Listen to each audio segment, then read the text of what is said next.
Step 4 is called dealing with questions. Now, this is a particularly tricky part of dealing with a breakdown of trust or a betrayal. And more specifically in terms of obviously an infidelity, whether it's emotional cheating, physical, or both, what happens is the person who's been betrayed goes through what is been likened to in the research and literature around infidelity as a post-traumatic stress reaction, a PTSD reaction, because it's like an acute trauma. When we look at the definition of post-traumatic stress disorder, PTSD, I remember when I was doing training around this, they talked about most of us walking around with a sense of safety, we walk around with this bubble of safety in our lives. And that when something threatens that is unexpected, it bursts that bubble, and the world that person knew falls to pieces, in little pieces on the floor, and that it takes time to put the bubble back together. But it's never the same, obviously, and it takes on a different meaning. So when there's this deep breakdown of trust, breach of trust, that person is going to want to ask a lot of questions. They're going to ask, who is this person? How did it begin? How long has it been going on?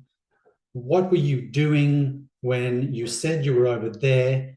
Were you really over there? And what happens is, in the brain, is that your mind, the mind of the person who's been betrayed, basically the past, their history suddenly cracks. And so they need to go back and make sense of and make meaning of, and basically get all the pieces of the puzzle to put the whole picture together. Now, you can see where this could become a very difficult exercise between the two people, right? The person who's been betrayed is going to say, want to be asking all these questions. The person who's done the betraying, this is a very traumatic time for both of them. And the last thing the person who's done the betraying is going to want to do is to explain all the details of the betrayal and everything, every blow, everything that happened, because it obviously is going to reinforce a sense of guilt in that person. Hopefully they experience some guilt. If they don't, that's probably a personality disorder to some degree. Or they just don't care about their partner anymore, right? You would have guilt and remorse if you genuinely actually cared about that person and you were wanting to try and make it work. But so this is going to be a particularly trying step for the couple trying to recover from infidelity. So what happens is, if you look at the literature around infidelity, there's a lady by the name of Shirley Glass, and she's been researching, and highly recommended by John Gottman, by the way. She's been researching infidelity since the late 70s, early 80s, so she's been doing it a very long time. And she talks about these questions. And it is interesting, when she wrote that book was quite a while ago, and so it was probably a little bit before the rampant access to information that we have today. So when you think about post-traumatic stress, what some of the symptoms are is intrusive imagery, flashbacks, nightmares, a startle response, hypervigilance to certain things. And this is when the person becomes very hypervigilant anytime their partner is doing something that could lead to some kind of cheating, obviously, like going back into the work environment or going out for drinks with their friends. So it becomes a very difficult thing to manage. So the hard thing to figure out amongst all of that is what is useful in terms of questioning and finding out what really happened in the affair, and what is going to be detrimental to the recovery. So going back to the PTSD, what happens maybe, let's say, before the days of online, right? A lot of the times I remember reading that the study was done that said that a lot of infidelities, the top way people are finding out about infidelities these days, this was a few years ago, was through Facebook. People using Messenger and forgetting to log out, for example. And other things is now, the cloud and people uploading photos and messages, and then suddenly it appears on some other device and comes up through there. You can't believe all the stories that I've heard. But what this does is, in the past, let's say going back 20 or more years ago, someone would find out about an affair and they would know that it happened, but they would not have a blow-by-blow images, messages, basically a reconstruction in full vivid HD movie theater way that we have today. And so this is why too much information can be very detrimental to recovery. So the person is going to have questions, and there are going to be questions that need to be answered. Like I said earlier, who is this person? How long has it been going on? Why did it begin? Why do you think this has happened in our relationship? What can we do to prevent it happening in the future? Those are other types of questions. But going into too much detail about, for example, tell me every single thing you did when you were with this person, including the sexual acts. Now, that is probably not good questions to answer. I don't really see the benefit of answering those questions unless it's in a structured environment, when you're actually talking about intimacy being a problem in the relationship and what was missing, and there can be some element of bringing that in. However, generally, probably not a good idea. So questions are going to happen. They should be answered as openly as possible by the person who's done the betraying, but be very wary of going into too much detail, because that might never stop. The next step, which is step 5, is requests. It's known as requests. And what is that? Well, John Gottman describes them as the person who's been betrayed is going to have maybe some small requests, some medium requests, and some large requests in order to have trust rebuilt with them. So it's important that the person who's done the betraying actually knows how they're going to rebuild that trust. Obviously, one of the most important things that's going to lead to the building of trust is actually time. It's going to take time.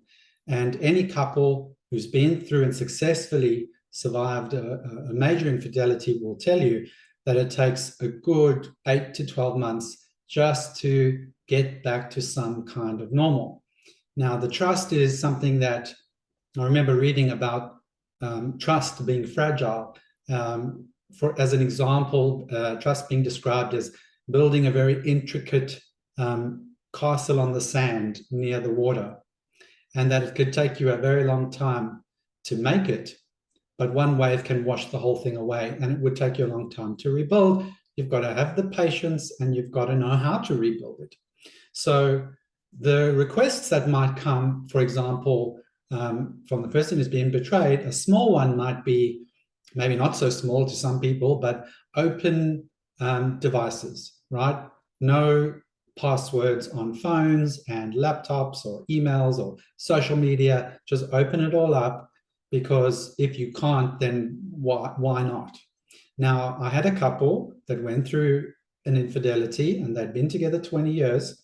There'd been an infidelity earlier in the marriage, and now another one had happened. And when the wife requested to have no lock or code on the phone, he resisted it vehemently. He was almost willing to lose his marriage, almost maybe in his mind on principle, that he didn't want to open up his phone.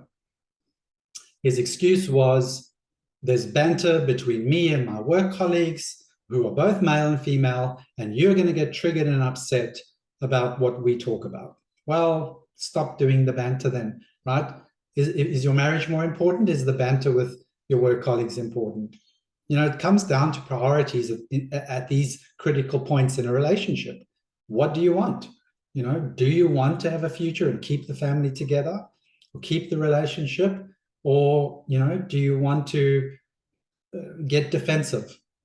and resistant to your partner's requests. Look, it's not forever, right? It's not forever. I tell couples it's for now. And it may be a couple of months. It may be a bit longer than that. It might be a year, it might be 2 years before it's not really necessary.